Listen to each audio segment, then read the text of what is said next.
राम राम बहन भाइयों माताओं, ज्ञान का निनाटन में आप सबका स्वागत है। जय शिव शंकर भगवान ने की जय। आज मैं आपको सोमवार व्रत की विधि और उनकी कथा बताऊंगी कि सोमवार का व्रत कैसे किया जाता है, उनकी क्या विधि है और शंकर भगवान सोमवार करने से कितने खुश होते हैं, वो कथा भी आपको सुनाऊंगी। हम सब मिलकर सुनते हैं। श्री शंकर भगवान ने की जय। सोमवार का व्रत साधारणतया दिन के तीसरे पैर तक होता है। व्रत में फलाहारी या प्रायण का कोई खास नियम नहीं है, किंतु यह आवश्यक है कि दिन रात में केवल एक समय ही भोजन करें। सोमवार के व्रत में शिवजी पार्वती का पूजन करना चाहिए। सोमवार के व्रत 3 प्रकार के होते हैं: साधारण सोमवार, सौम्य प्रदोष व्रत और 16 सोमवार। तीनों प्रकारों की विधि तो एक जैसी है और शिव पूजन के पश्चात उसकी कथा सुननी चाहिए। व्रत कथा भी तीनों की अलग अलग है, नियम भी अलग अलग है। जैसी आपकी मर्जी हो वही सोमवार करे। आज मैं आपको साधारण सोमवार व्रत कथा बताऊंगी। एक नगर में बहुत धनवान साहूकार रहता था। उसके घर में धन की कमी नहीं थी, परंतु वह बहुत दुखी था क्योंकि उसके कोई पुत्र नहीं था। वह इसी चिंता में दिन रात दुखी रहता था। पुत्र की कामना के लिए वह प्रत्येक सोमवार शिव जी का व्रत और पूजन किया करता था। सायंकाल मंदिर जाकर शिव जी के सामने दीपक जलाता और इसके भक्ति भाव को देखकर एक समय माता पार्वती ने महाराज से कहा, महाराज ये साहूकार आपका अनन्य भक्त है। देव आपका व्रत और पूजन बड़ी श्रद्धा से करता है, आपको उसकी मनोकामना पूर्ण करनी चाहिए। शिव जी ने कहा, हे पार्वती, ये संसार कर्म क्षेत्र है। किसान खेत में जैसा बीज बोता है वैसे ही फसल काटता है। उसी तरह मनुष्य इस संसार में जैसा कर्म करते हैं वैसा ही फल भोगते हैं।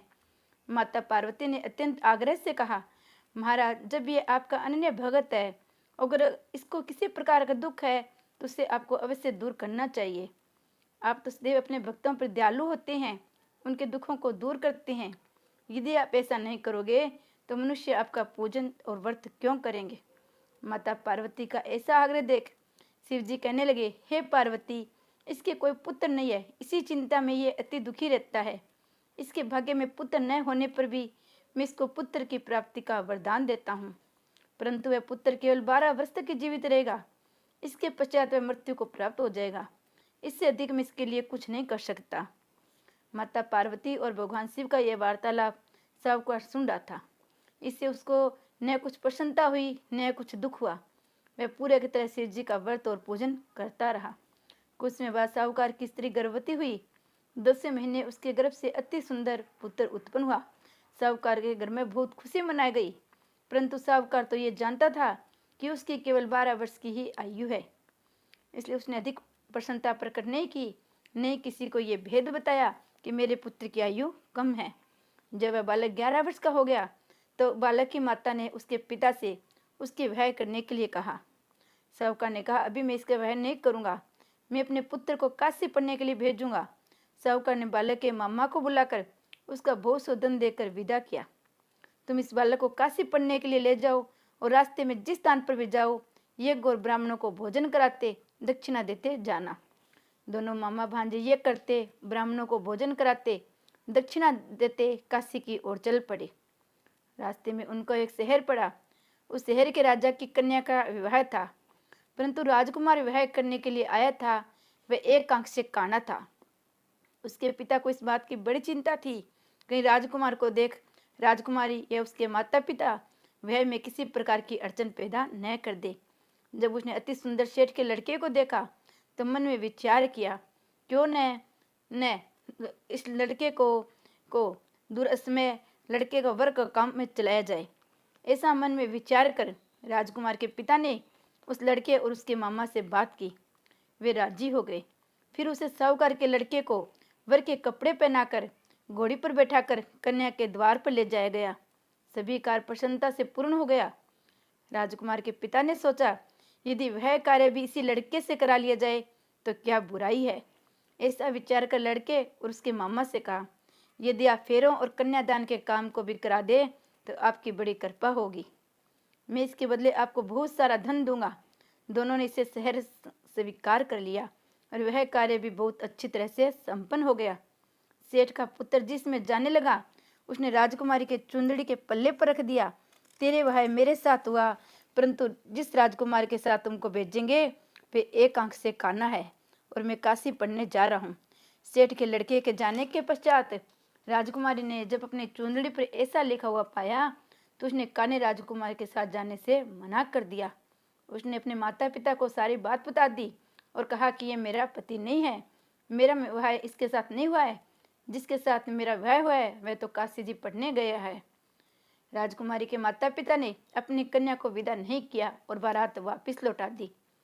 उधर सेठ का लड़का और उसका मामा काशी जी पहुंच गए। वहां जाकर उन्होंने यज्ञ करना और लड़के ने पढ़ना शुरू कर दिया। जिस दिन लड़के की आयु 12 साल की हुई उस दिन उन्होंने यज्ञ रचा रखा था। लड़के ने अपने मामा से कहा, मामा जी आज मेरी तबीयत कुछ ठीक नहीं है। मामा ने कहा, अंदर जाकर सो जाओ। लड़का अंदर जाकर सो गया। थोड़ी देर में उसके प्राण निकल गए। जब उसके मामा ने आकर देखा तो उसका भांजा मर पड़ा है। उसको बड़ा दुख हुआ। उसने सोचा अगर मैं भी रोना पीटना मचा दूंगा तो यज्ञ का कार्य अधूरा रह जाएगा। अतः उसने जल्दी से यज्ञ का कार्य समाप्त कर ब्राह्मणों को जानने के बाद रोना पीटना शुरू कर दिया।